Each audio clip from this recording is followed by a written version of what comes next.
लेकुराचे हित जाणे माऊलीचे चित्त जाणे माऊलीचे चित्त जाणे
करीला भावीन प्रीती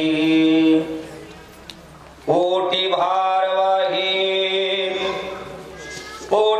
भारवाही त्याचे सर्वस्वही साही आयशी कळवळ्याची जाती करीला भावीन प्रीती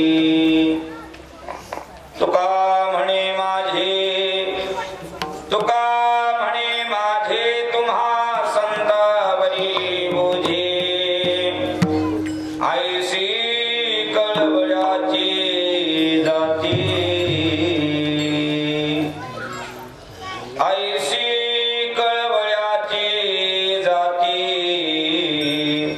करीला भावीन प्रीती. काय म्हणतात महाराज? प्रस्तुत प्राप्त स्थळी प्राप्त प्रसंगी निरूपण रूपी सेवे करता आलेला अभंग विश्वभूषण संत जगद्गुरु तुकोबारायांचा आपल्या सगळ्याच्या पाठाचा परिचयाचा अभ्यासाचा चिंतनाचा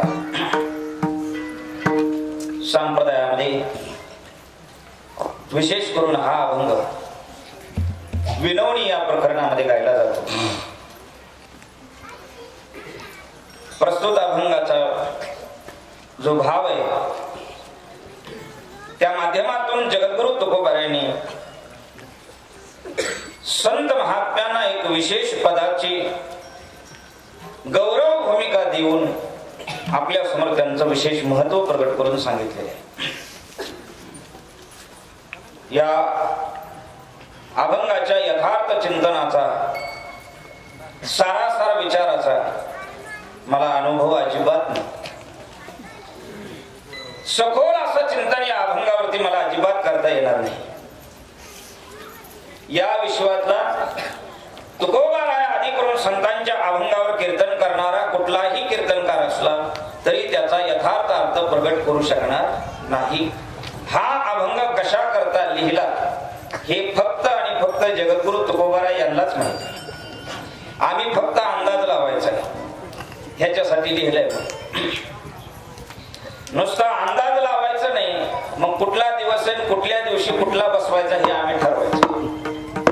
मेला माणूस की याच्यासाठी केला होता अट्टाहास, पण कसा मेला हे बघायचं नाही, हे बसवायचं. आणि तसं पाहता पूर्वीचा जो वर्ग आहे कीर्तन करणारा त्यांच्यामध्ये आता आमच्यामध्ये खूप तफावत आहे. आम्ही कीर्तन कशाच्या निमित्ताने हे बघून प्रकरण हातामध्ये घेतो त्या आधाराने अभंग निवडतोय. पण पूर्वी तसं नसायचं. ताप आला म्हणजे गोळी खावी. कशाची? तापाची. मग कुठल्या कंपनीची हे बघायचं पूर्वीचा नियम. आता कंपनी बघितल्याशिवाय गोळी भेटत आणि निवडा निवडीवर आमचं सगळं कीर्तन चालतं. तसा प्रस्तुत हा अभंग शिवेला येण्यापाठीमागे कार्यकारण भाव असा. मला असं वाटलं होतं की सत्ता आता सांगतेकडे प्रवास करतोय. उद्या जागराचा दिवस, परवा दिवशी का मग काहीतरी आपण एक देवाच्या विशेष चिंतनाचं, त्याच्या गुणाचं रूपाचं काहीतरी वर्णन करावं थोडंफार, त्याच्या स्वभावाचं. आणि ते आपल्याकडे म्हणे अंतरून बघून पाय पसरावं असा भाव मनामध्ये होता. म्हणून तारीख आली तेव्हापासून वेगळ्या अभंगावर चिंतन केलं आणि हिथं आल्यावर पांडुरंगाच्या मनात वेगळा. आता कोण पांडुरंग? काय म्हणायचं? दादा म्हणू का भाऊ म्हणू? भाऊच म्हणतात तुम्ही. आता ते दादा का भाऊ म्हणू, दादा का भाऊ म्हणू म्हणून आपलं मी मोबाईल मध्ये भाऊ असा शब्द लिहिला, पण ती खरा निघाला. दादापेक्षा भाऊ चांगला. आणि त्यांचं म्हणणं आलं असा असा अभंग घ्या. आणि 2 वर्षापासून वास्कर फळावरती श्री गुरु राव मालकांच्या माध्यमातून फळावर असा नियम निघाला की बुवाना अभंग घेऊन कीर्तन करायचं नाही. शिलेकरीने अभंग सांगायचा आणि मग बुवानी त्याच्यावर कीर्तन करायचं. आणि ती नेम पंढरपूर जवळ असल्यामुळे इथं सुद्धा चालला. असं